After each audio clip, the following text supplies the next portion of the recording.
Hal yang kedua yang perlu saudara ingat saat saudara bergumul di dalam lembah.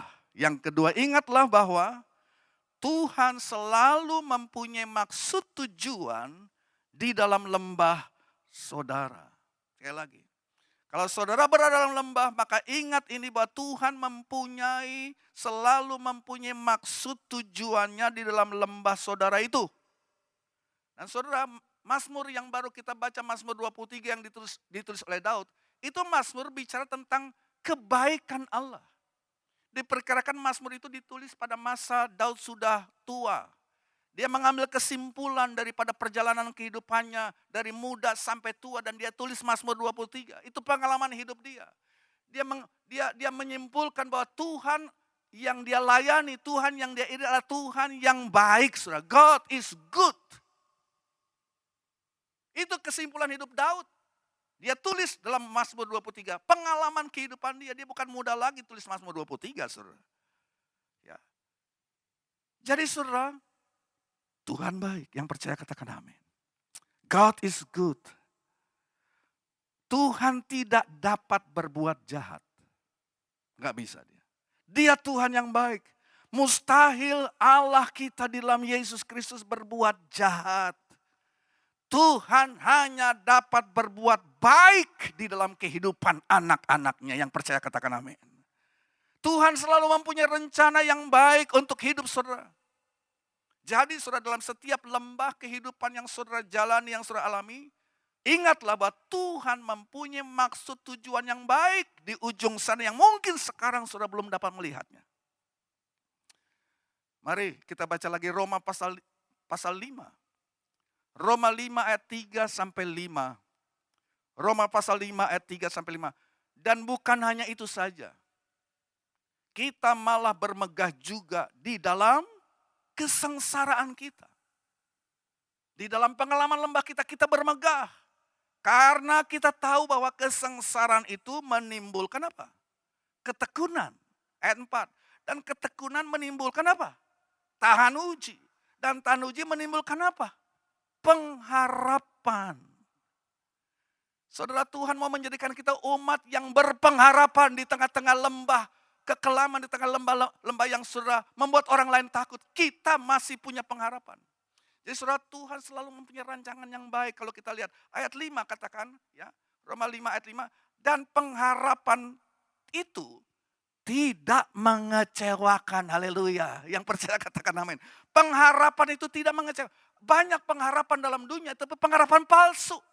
Pengharapan yang kelihatannya bakal menyenangkan, tapi ujung-ujungnya mengecewakan. Tapi saudara, pengharapan yang ditimbulkan karena saudara tekun melewati masa lembah saudara. Saudara tekun melewati kesengsaraan. Dan saudara tahan uji di dalamnya. Pengharapan itu timbul. Pengharapan bukan kepada dunia ini, pengharapan kepada Allah. Dan Alkitab katakan pengharapan itu tidak mengecewakan.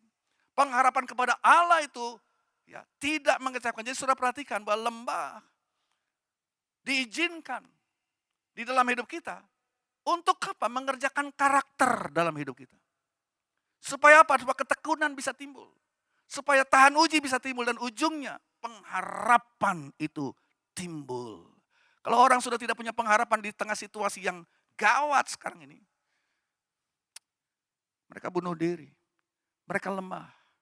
Mereka pangku tangan. Mereka tidak punya gairah. Saudara. Jadi Tuhan sedang membangun karakter saya dan saudara. Tatkala saudara melalui lembah kehidupan ini. Tuhan mau menimbulkan ketekunan dan tahan uji. Dan kemudian pengharapan saudara akan timbul. Saudara, dalam Yohanes pasal 16. Yohanes 16 ayat 33 versi bahasa Indonesia sehari-hari. Yohanes 16 ayat 33. Di dunia, ini Yesus katakan ya. Di dunia kalian akan menderita. Di dunia kalian akan menderita. Tapi tabahkan hatimu, aku sudah mengalahkan dunia. Ini kata Yesus. Jadi di balik setiap lembah penderitaan kita dalam dunia ini, ada kisah yang lain yang mungkin saudara tidak atau belum menyadarinya. Sebagai orang percaya, di balik setiap lembah yang saudara alami dalam dunia ini, ada kisah lain yang kita tidak selalu dapat melihatnya pada awalnya. Kenapa saudara? Karena Alkitab katakan Tuhan Yesus sudah mengalahkan dunia ini. Nah saudara, kita harus percaya bahwa lembah yang kita sedang jalani saudara, ya, Tuhan sudah mengalahkannya. Lembah yang paling parah sekalipun dalam hidupmu saudara, tidak perlu membuat saudara menjadi marah dan pahit kepada keadaan, apalagi marah dan pahit kepada Tuhan. Biarlah dalam setiap lembah, apapun yang saudara sedang alami, saudara tetap bersyukur, saudara tetap memuji, saudara tetap berdoa. Saudara harus memperbanyak doa pada zaman sekarang ini. Saudara tetap menyembah Tuhan. Dan sebagai ayat yang terakhir, mari kita lihat Hosea pasal 2 ayat 14a. Hosea pasal 2 ayat 14a. Aku akan memberikan kepadanya kebun anggurnya dari sana. Dan membuat, garis bawah ini, membuat lembah Akor menjadi pintu pengharapan. Garis bawahi.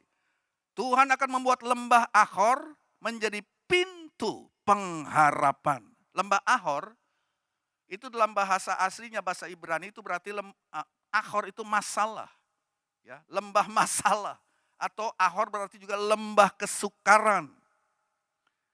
Tetapi Tuhan akan mengubah, perhatikan saudara, lembah kesukaran, lembah masalah menjadi pintu pengharapan. Jadi Elohimers, sedang menghadapi hal-hal yang berat. Ya, macam-macam lembah yang saudara sedang alami, saya tidak mengerti. Tapi jangan hilang pengharapan. Ya, mari kita fokus kepada Tuhan. Mari kita datang berdoa dan menyembah Tuhan.